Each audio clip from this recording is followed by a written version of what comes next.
Professor Sharry Aiken. இவ வந்து ஒரு விரிவியாளர் குயின்ஸ் யூனிவர்சிட்டியில்.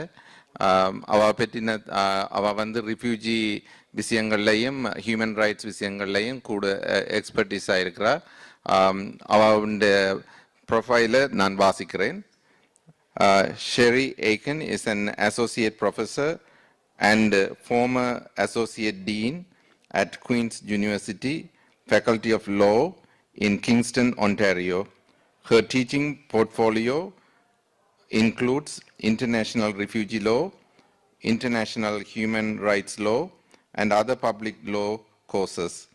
Her current research engages with the complexities and challenges posed by immigration and border security measures, as well as the impact of these measures on asylum seekers, refugees, and the communities they have established in Canada.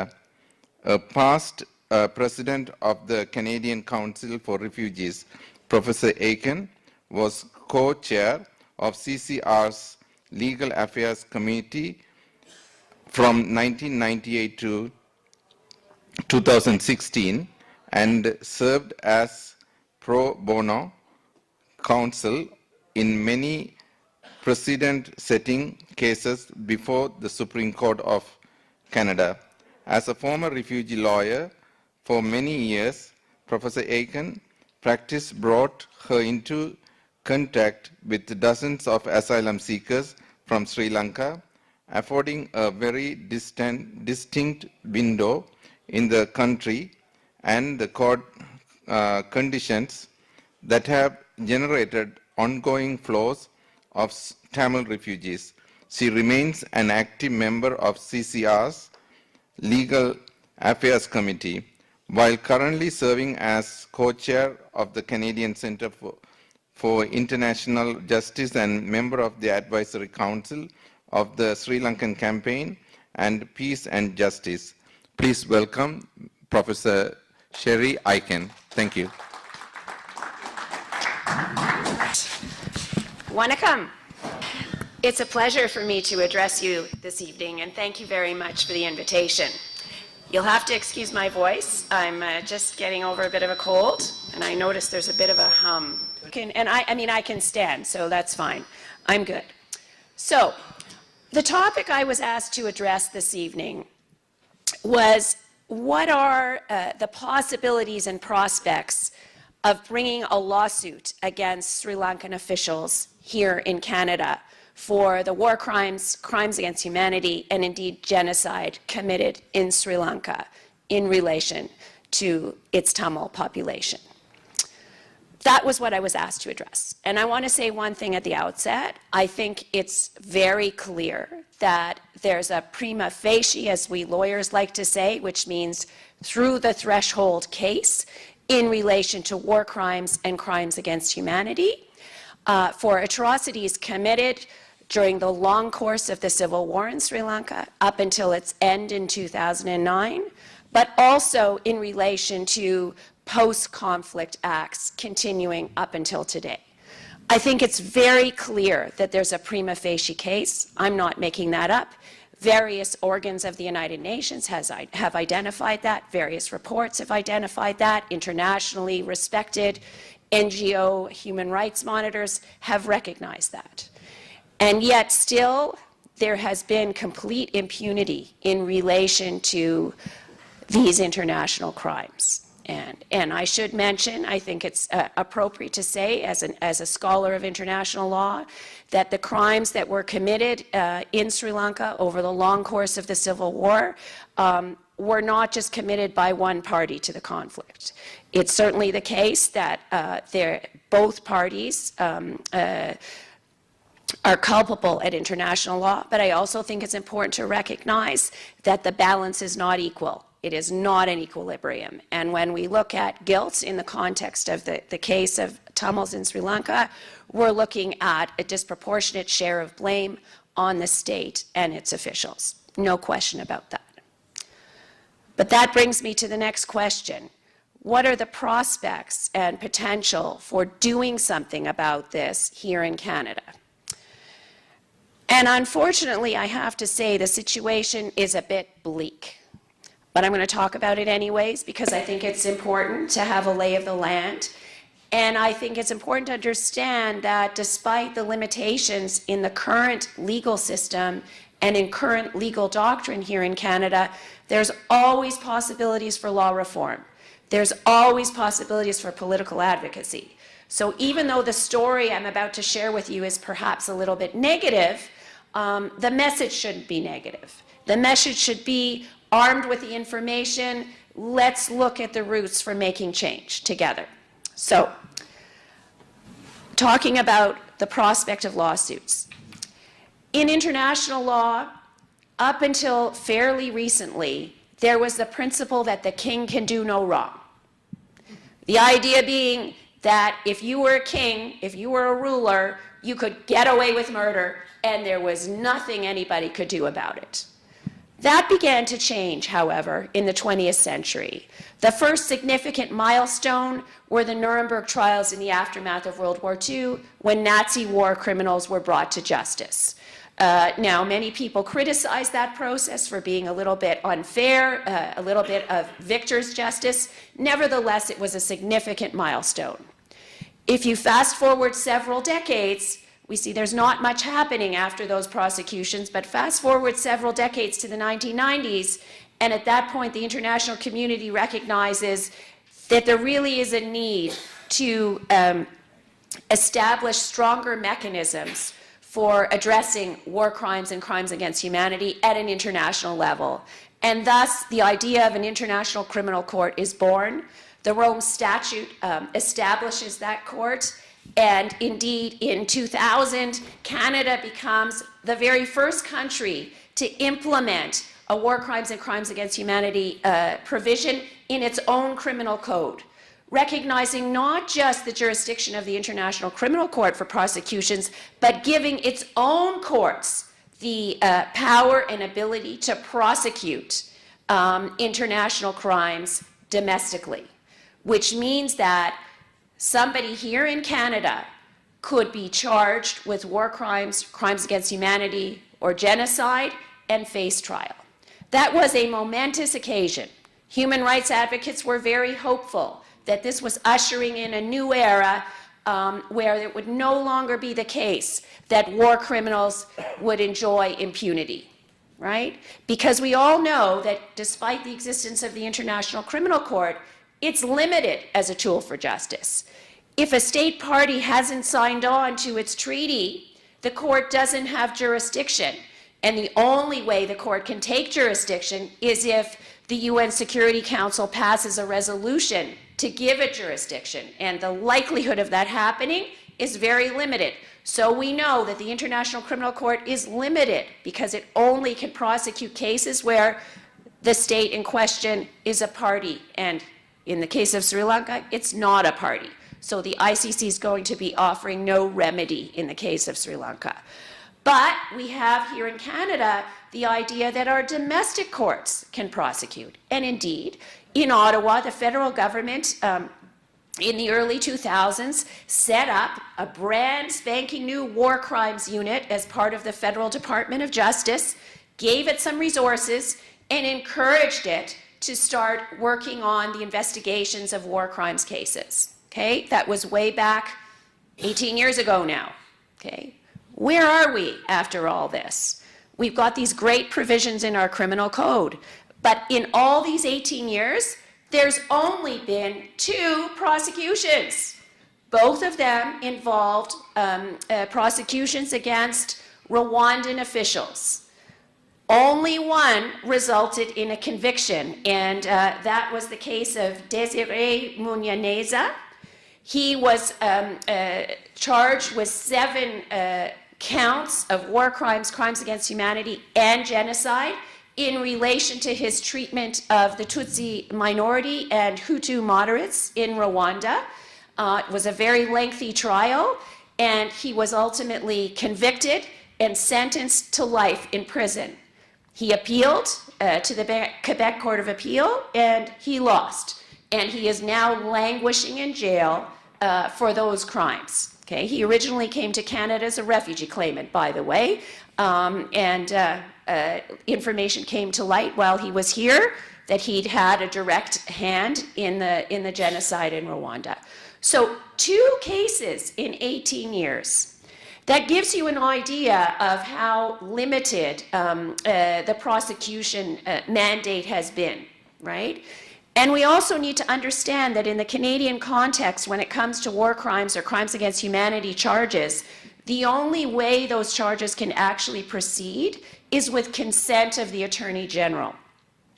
It's not possible to make a citizen's arrest in relation to these kinds of offenses, okay? At least not in the current legal context here in Canada. It's not possible. So the only way a war crimes prosecution could happen here in Canada in relation to visiting head of the Sri Lankan government or any of its functionaries or former leaders would be if the Attorney General decided to do so. And not only that, it would entail a significant commitment of resources. I read somewhere that in relation to the Munyaneza case, it actually cost the government $1.6 million to prosecute.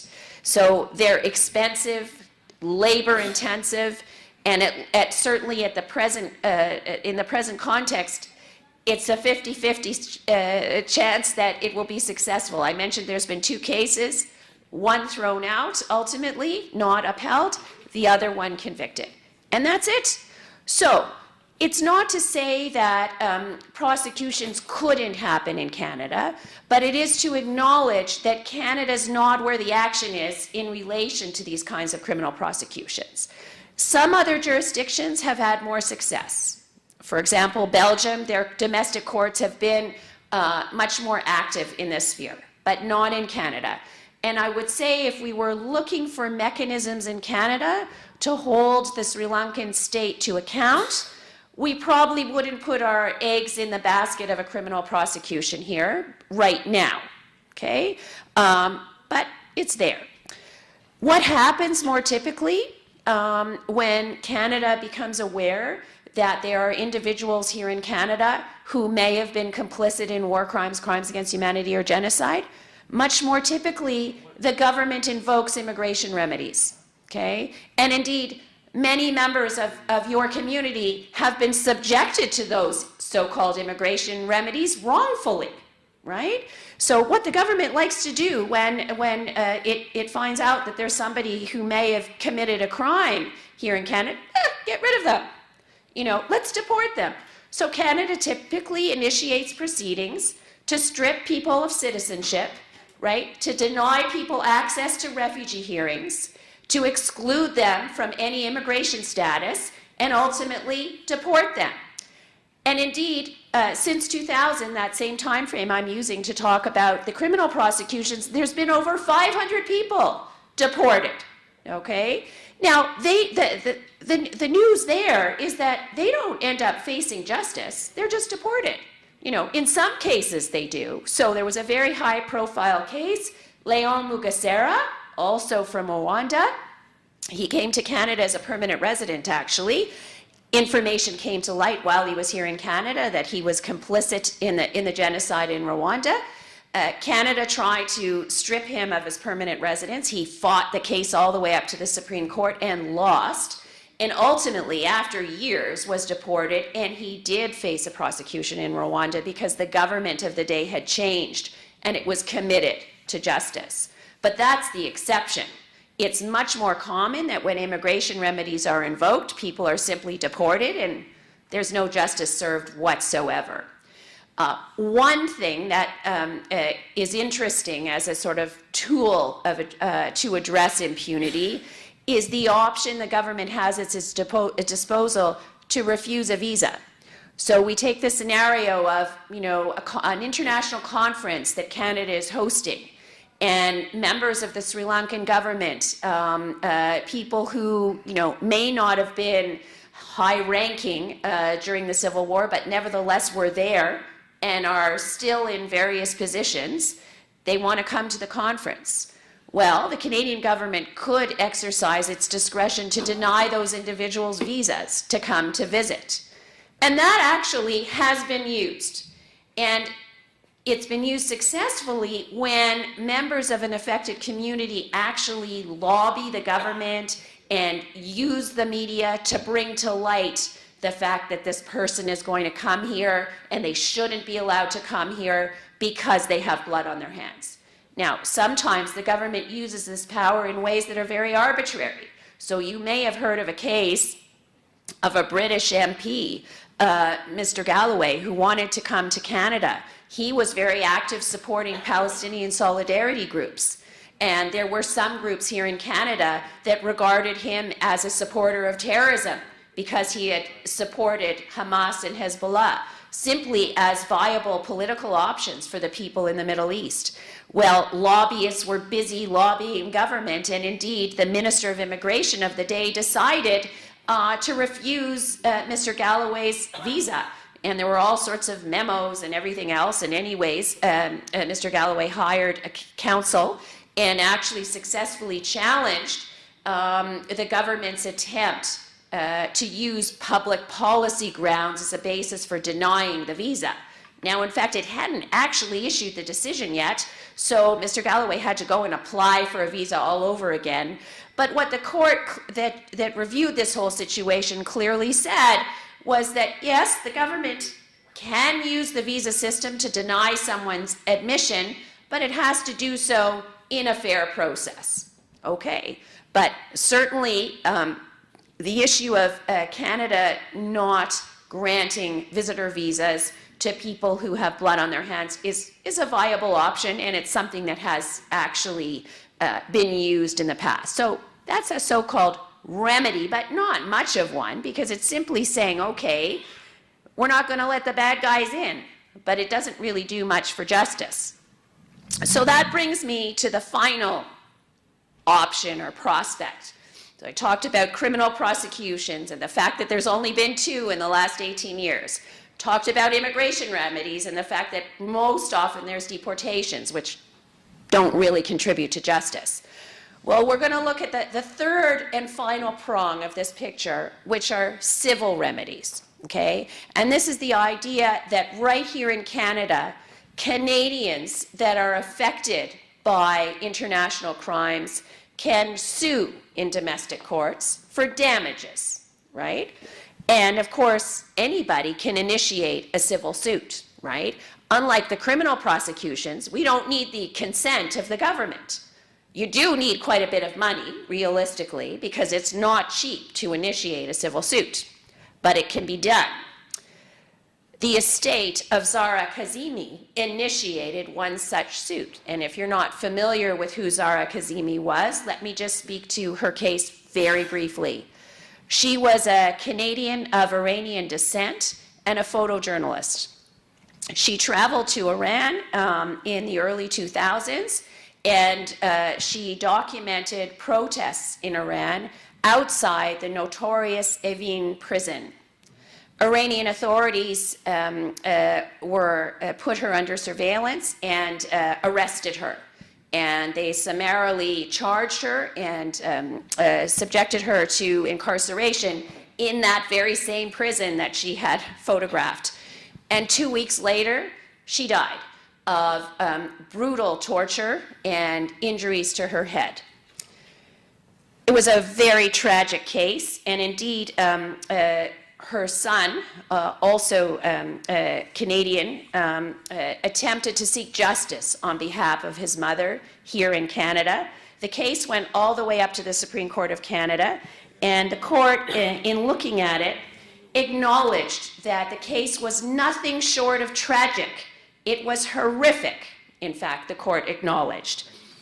At the same time, the court was not prepared to grant Zara Kazemi's son a remedy. Why? We have a piece of legislation, a federal law, called the State Immunity Act. And that act actually stems from that principle of the king can do no wrong, right?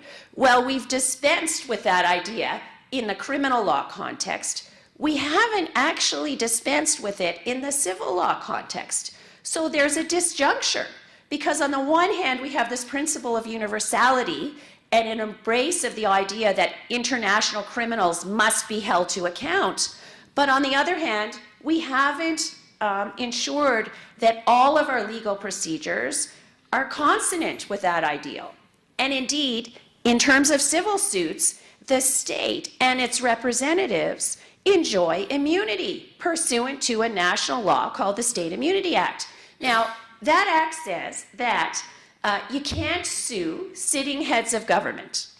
It also indicates that there's a degree of immunity enjoyed by former heads of government, right? As long as they were acting in their official capacity, right? So it's got a fairly broad reach.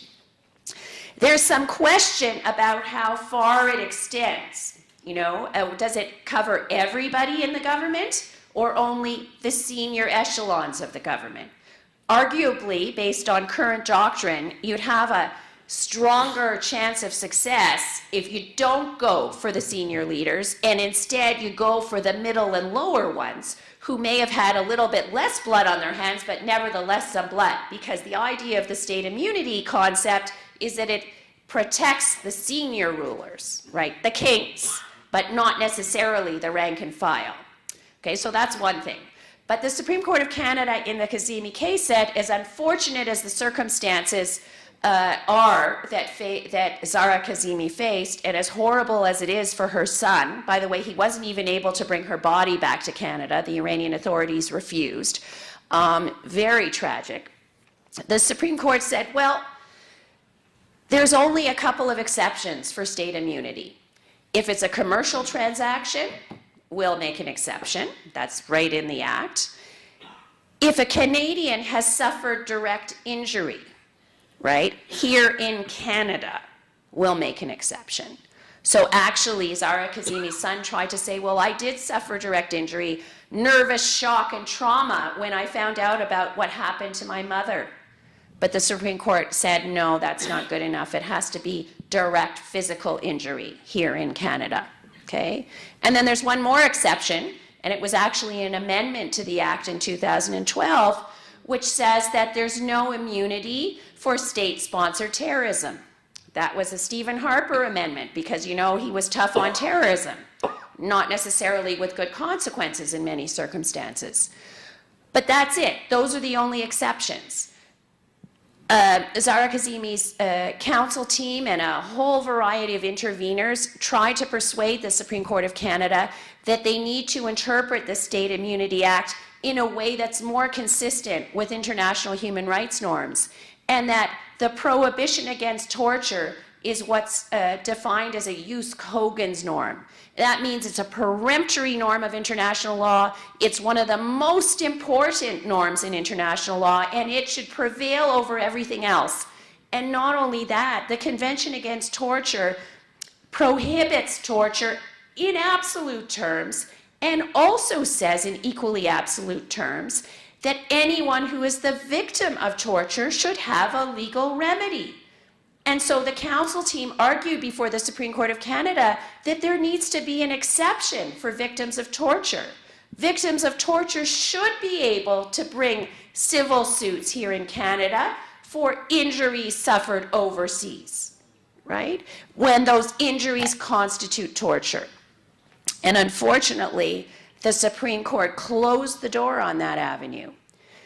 That limits the prospects currently for a successful civil suit for war crimes and crimes against humanity on the very same grounds, on the grounds that the courts are likely to say there's state immunity. However, that doesn't mean that we shouldn't try, because commentary in the wake of the Supreme Court's decision in Kazemi was highly critical. Many scholars feel that it's time to revisit the interpretation of these principles, including myself. It doesn't make sense that we enshrine the principle of universality in the criminal law system and we have this very disproportionately skewed system in the civil litigation arsenal in relation to the very same kind of offenses. It doesn't make sense. I think it's also the case, if you look at how the State Immunity Act was amended in 2012, that there's the possibility for political advocacy. And that really brings me back full circle to where I started, right? So you would need to know, if you launched a civil suit here in Canada, we'd be facing the Supreme Court's decision in the Kazemi case, which was just in 2014, not a long time ago, and that we would have an uphill battle to convince the court that it should accept jurisdiction for this kind of case. On the other hand, activists were successful in convincing Stephen Harper to expand the list of exceptions in the State Immunity Act in relation to state-sponsored terrorism.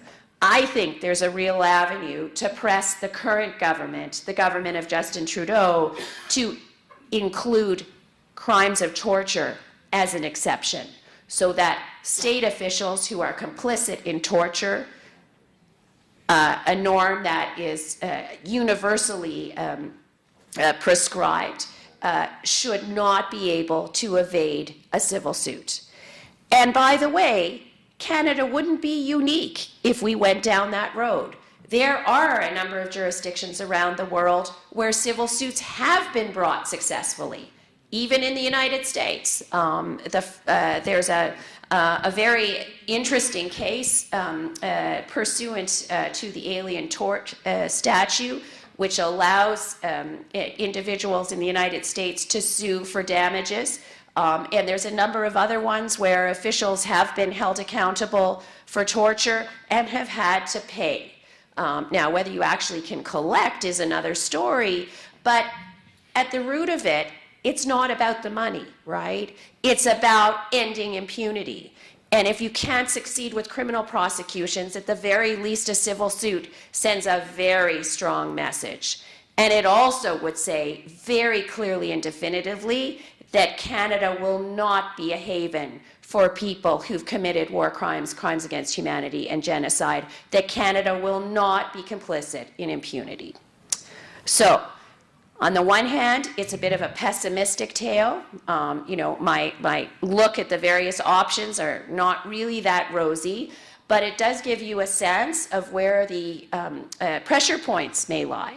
And I would encourage everyone to think strategically and to work with your allies in considering what the next steps might be. So I'm happy to take any questions if you have any. That's the end of my formal remarks. So let me put my glasses on.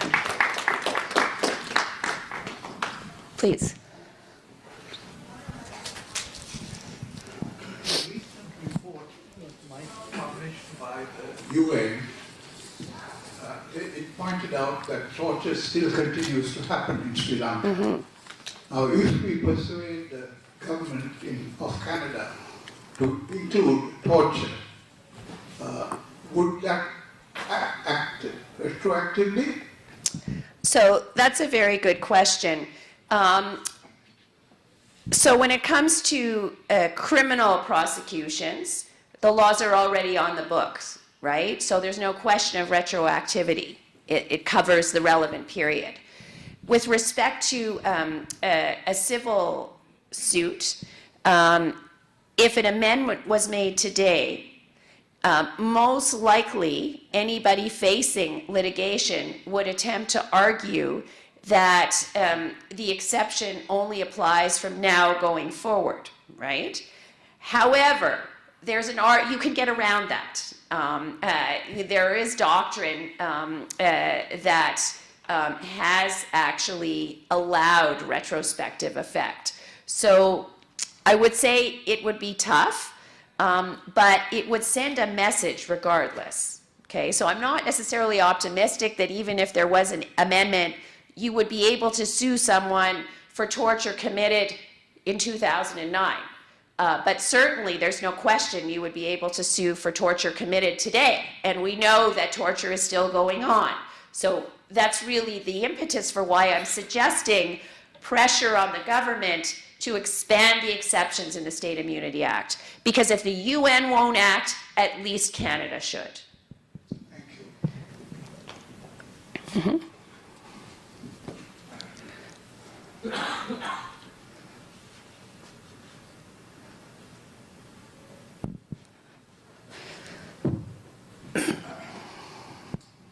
the ICC, I just want to ask you, is it not that any country can refer, or is it have to be the Security Council?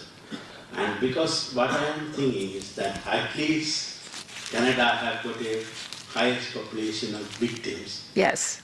And that and also in 2009, Canada took the Yeah. step forward in to bring that into the Security Council as well as in the UN Human Rights Council, that Canada at this present, with certain victims joining together and putting a petition to the Canadian government saying that they are still suffering out of this agony, that they are being tortured as citizens because of this agony continues. Can they refer, if the remedy is filed in 2019, because we are waiting for the 2019 the process for the UNHRC to complete. Right. And if UNHRC doesn't, or something happened politically, they couldn't move, they are in a stalemate, still Canada, can it, those citizens in Canada, can they put a case across saying to Canadian authority to refer Sri Lanka, because all the authorities of all the things which UN have tried has failed. So that's what Right. So, and you're speaking about the International Criminal Court. So here's the problem with the International Criminal Court. As I mentioned, the way it typically operates, it will only accept jurisdiction if the state in question is a party to its statute. Sri Lanka is not a party, okay? So that makes it very difficult to prosecute anybody that's actually connected with the Sri Lankan state because it's not a party. The only option is for the UN Security Council to make a resolution directing the International Criminal Court to initiate a prosecution. Now, we could try that, right? We could try to lobby the Canadian government to lobby the UN Security Council. But you need to know that that's ultimately a futile exercise. It's not actually going to happen.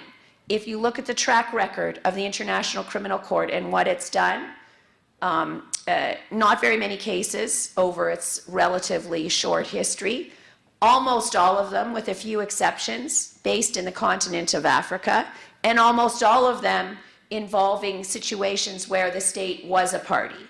In other words, we don't have many examples where the UN Security Council passed a resolution and the court, the prosecutor of the court agreed to initiate proceedings. So it's a huge long shot. On the other hand, if the purpose of the exercise is to raise the profile of these concerns, to ensure that the issue of impunity remains in the spotlight, then it can be a useful exercise. We need to understand what the promise and the limitations of these kinds of strategies are. We need to understand that it's not likely that charges will actually be laid, but on the other hand, why not press for it, right? When we look at the fact that so far international mechanisms have failed to hold anyone to account in Sri Lanka, why not try some long shots? So I wouldn't say don't do it, but I would go into it understanding that it's a long shot. That's okay. You know, right now, a colleague of mine, Professor Craig Scott at Osgoode Hall Law School, has actually put together a very extensive brief in relation to Canada's complicity in the treatment of Afghan detainees in the context of Canada's military/humanitarian intervention in Afghanistan. And I mean, he did that single-handedly. What the court's actually going to do about it remains to be seen. But certainly when he launched the petition on his own, there was a lot of media. It's all over social media. Everybody's talking about it. So it's a way to raise a profile, if nothing else, even if it doesn't ultimately result in a prosecution. Anybody else? Mm-hmm.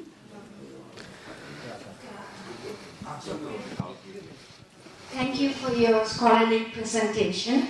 There are two parts to my question. Mm-hmm. They have, in the US, the Magnitsky Law, and similarly in Canada, they just passed the Magnitsky Law. Yes. Now I want to know whether in the US, because we know the once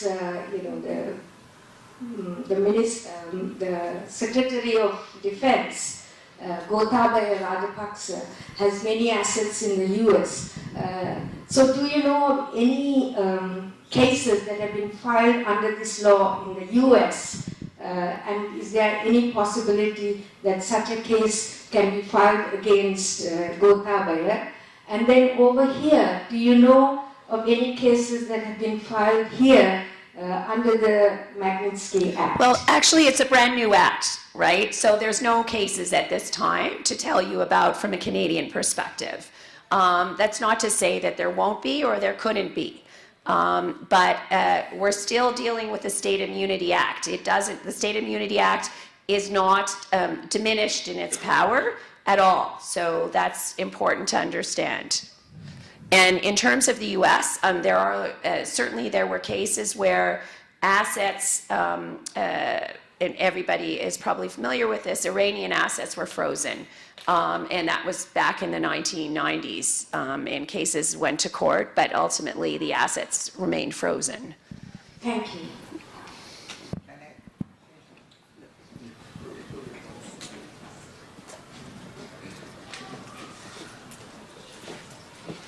I'm deeply moved by your election, madam, but I am facing problems not for me, for my community as such.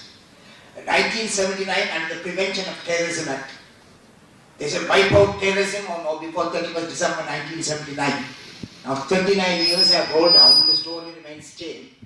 I was arrested as a terrorist, kept for 3 months, and they said you are not a terrorist, you are not a tiger, but we are adamant on the issue of freedom. They took 3 months to realize it.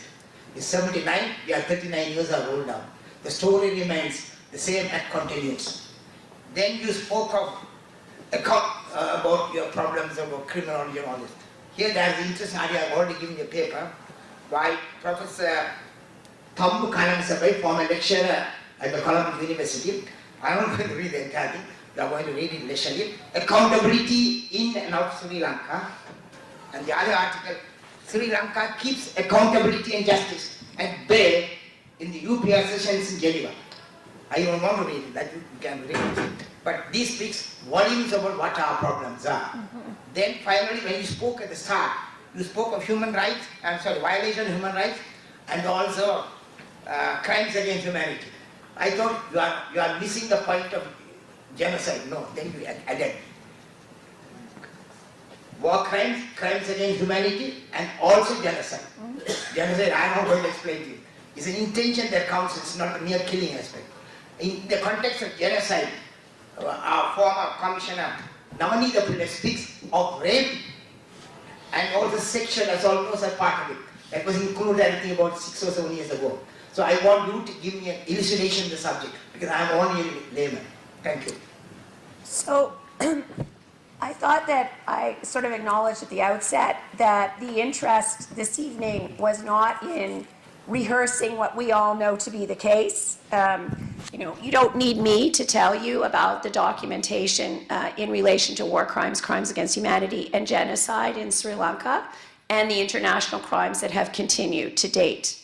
I don't need to talk about that, right? That was our starting point. I'm not putting that into question. I'm not suggesting that there isn't a prima facie case to launch proceedings in relation to those offenses. But I've been asked to deal with, well, what are the actual legal tools in relation to those offenses here in Canada? And so that was the focus of my remarks. And you, better than anyone else, are able to recount from your lived experience the nature of those crimes, right? And in other contexts, I come prepared to talk about specific offenses, et cetera, but that wasn't the purpose of my remarks today. I will make one comment. When I said that there's an international consensus around the existence of these international crimes, I think we need to acknowledge that at least at the UN level, Most of the focus has been on the offenses in relation to war crimes committed in a non-international armed conflict, namely the civil war in Sri Lanka, and crimes against humanity. The UN reports and UN officials and even many of the human rights monitors have been much more reluctant to go down the genocide road. Why? Because the hurdle for proving genocide is actually much more difficult. That's not to say that there isn't what I said, prima facie case. It's not to say that there aren't grounds for initiating charges, but it is to acknowledge that you wouldn't want to put your eggs all in the genocide basket. And quite frankly, there's no difference in the penalties if you're convicted of genocide or if you're convicted of crimes against humanity or war crimes.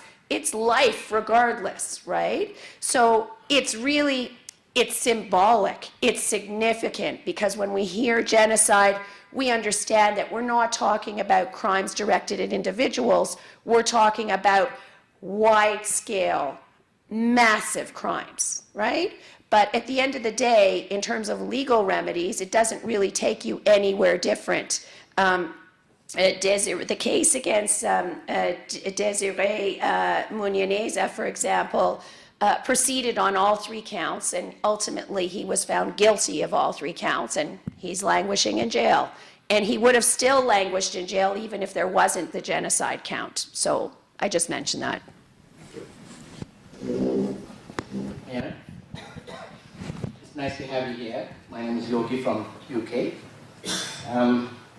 Just for a minute, like everybody else in this country, thought by criminal law you might be able to catch somebody. Unfortunately, there's a block, certain blocks. And there's a, let's call it civil war, civil suit, that's also blocked.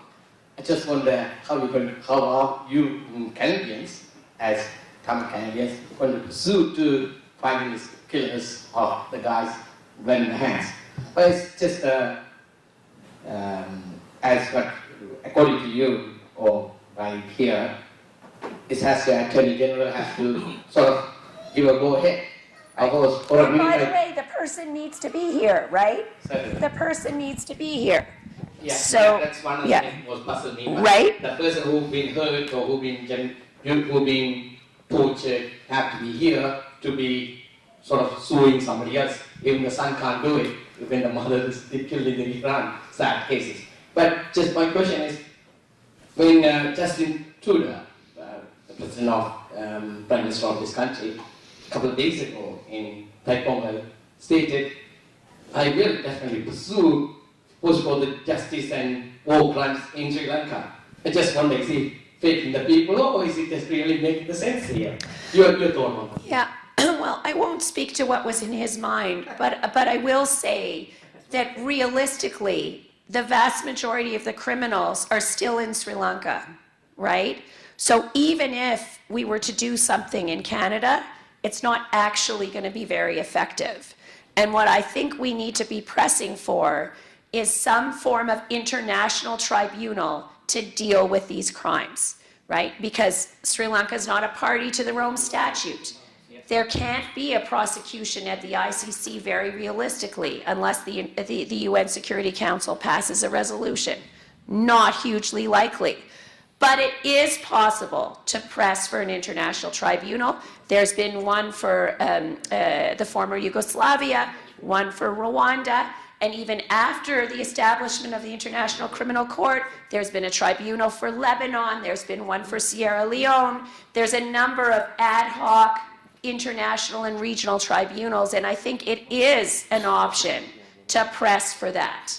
Okay, we've been waiting for it. We've been advocating for it at the UN, and it hasn't happened.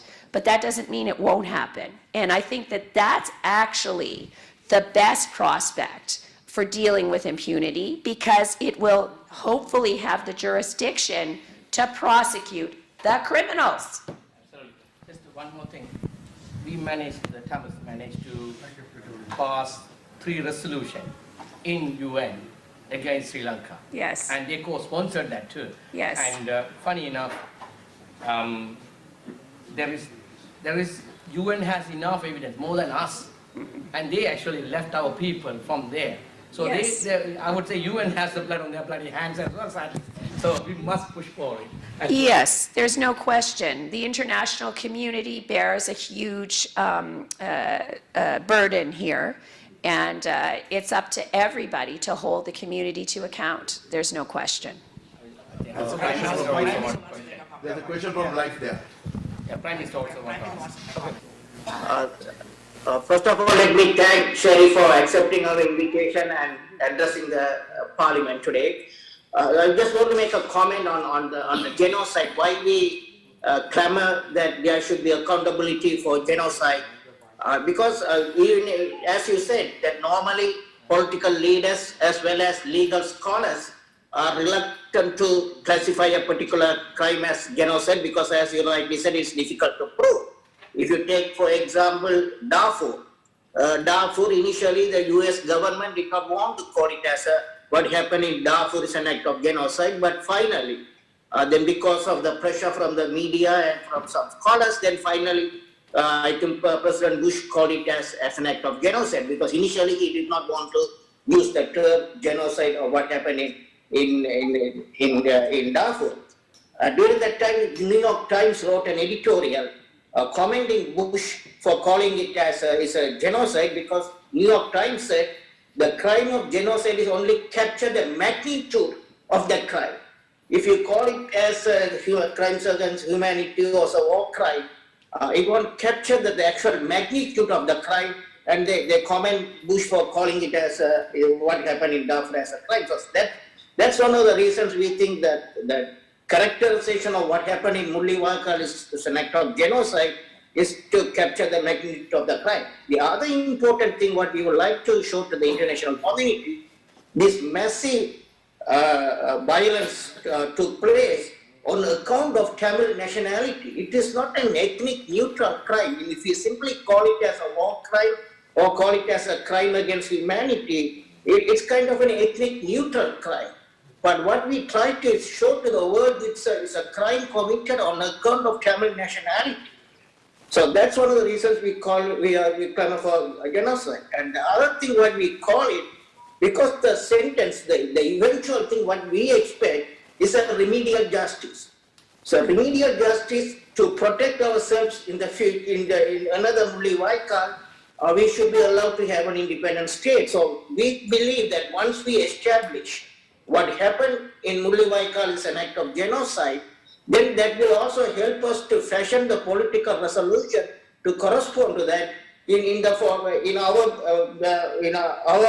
belief that we should be in the form of an independent state. So here the political resolution as well as accountability in our thinking, it's connected, it is interlinked. That's why we emphasize genocide should also be on the table. Thank you. And one of the things about the sanctions, I think Canada also has a new act. It was mentioned in our MAP report, Justice for Victims of Corrupt Foreign Officials Act. Under the act, can they simply simply impose travel ban or freeze the assets, or otherwise it has to go through a judicial tribunal for the government to take any action? Thank you. I think on the latter point, I'm probably not the national expert. It's a brand new piece of legislation, and we have yet to see how it's going to be interpreted and how it's going to work. So I think the answer is we need to follow it closely, and we need to look at the possibilities, okay? And I think certainly no matter what, we need to build the record, right? So I think part of that, part of the reason why the prosecution against the official from Rwanda was successful was because people from the community gave the government information, right? So well-documented briefs definitely need to be part of the groundwork laid. And I can't really comment more specifically at this point because it is new and it remains to be implemented. I don't have an example to be able to point to. And on the genocide point, I certainly don't disagree. The only thing I would emphasize is that when it comes to prosecutions, the burden is higher, and we need to know that, right? So the documentation, the evidence that's required to establish it in law is more difficult, but that doesn't mean that it shouldn't be done. Just a question on the face of it. On the April 2009, there was 3 days ceasefire, 3 or 2 days ceasefire was announced. And I myself have heard the report I was looking at the television at that time, watching against all the things happening. And the government spokesman, I think he said, I don't know who is it, Nanayakara or somebody, he said, there was a question asked by the international media, how many people has been in that territory, the Tiger territory, how many people have been there? He was suggesting between 40 and 70,000. During April, this is during April. And then in the 17th and 18th of May, nearly 299,000 came out of that area into the camp. Or is it not good enough as the intention of the at that time government and that those officials that it was the intention of wiping out nearly more than 240 to 240,000 Tamils. And if you again go back and check, during that time, who were these people killed in Molivaka? Are they of which Sinhalese origin or are they of Tamil origin? These are the two things which I am putting forward to the international community. As an expert, can you just enlighten us? Thank you. Yeah. Listen, I'm not a judge, right? I can just tell you what the defense is going to be. The defense is going to be that's not genocide because this was an armed conflict and the civilian casualties were the collateral damage in relation to the armed conflict. I'm not saying I agree with that. We just need to understand that that's the argument, right? That doesn't mean that it's the right answer, but it's just to alert us all that the burden's high, the legal test is complicated, but there have been successful convictions for genocide. And I absolutely agree with Rudra that there's a political imperative for establishing it. Because if the international community gets to the place where it can acknowledge the genocide, it speaks to the importance of a solution and not just impunity for the individuals responsible, right? Not just accountability for the individuals responsible. So that's the reason why, okay? Ultimately, whether genocide will be proven in court or not will depend on what the lawyers are able to bring forward, right? But there's a case to be made. Sorry, we have to wrap up. One more point. So I like to give one more Only one point. and then we close it up. Madam, only 1 point. 1,06,000 people are missing. Can you account for it? It's a question posed by the Mannar Bishop Joseph. Can you enlighten me on the subject too?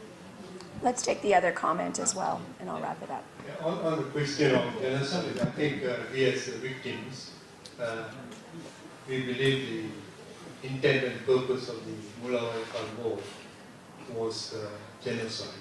And this is the reason why we should insist on the international independent investigation, because we believe when an international independent investigation with foreign prosecutors, lawyers, and judges, That's it will the be best proved chance. beyond doubt that genocide took place, because before the start of the war, even the UN was told to leave the area. Yes. It was a war behind closed doors. There are 89,000 widows. 99. And all the reports are proving that the intent and purpose of the war was genocide. But I think the Canadian government should insist on the UNHRC that the resolution should be fully implemented and what actions need to be taken thereafter if Sri Lanka refused to implement. And we from the TGT has from day one said that it has to be referred to the ICC or to the UN Security Council. But I think governments, especially Canada, should insist on the full implementation. Otherwise, there needs to be an action plan to be put in place. Thank you. I won't disagree. Good note to end. Thank you very much, everyone. Thank you. Thank you very much, Professor Sharry, Aiken. I'm sure